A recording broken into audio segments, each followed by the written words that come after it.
Mag-shake daw tayo ng mga fruits. Ala, nilagay yung buong mangga.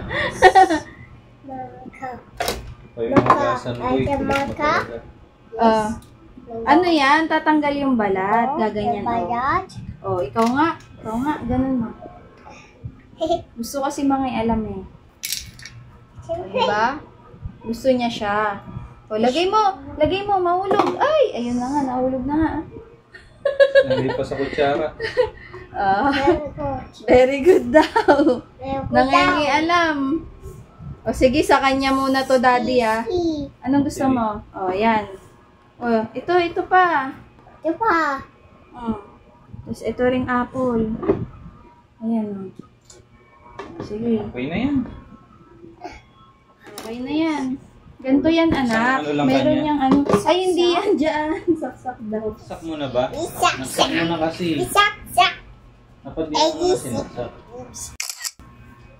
Wow! Dito yan, oh. Yan. Mami, wala pang yelo. Didurugin muna natin yung mga fruits. Oh, pindot mo na. Na ba yung kanya? Pindot mo na. Pindot.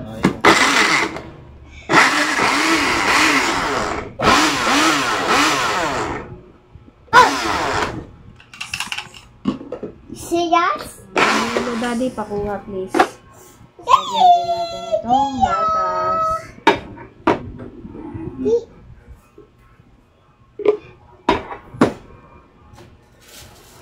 Lagyan mo din. Oo na. Dapat durugin nga muna yung yelo. Ipinasok mo kasi.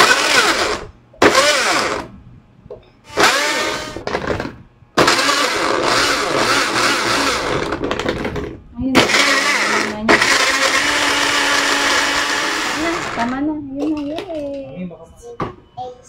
Tikman muna natin. Sarap. Sa akin marami lahat. Iba-iba. Kay daddy daw, mas marami. Lo, iniinggit niya yung ano, oh. Sarap. Yummy yan. Lagay nga rin siya ng pipino sa inyo eh. Diba?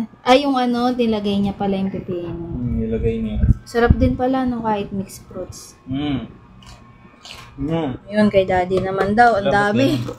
Ang dami nung kay daddy, oh. Diba? Depende sa inyo kung gaano karaming fruits. Ayan.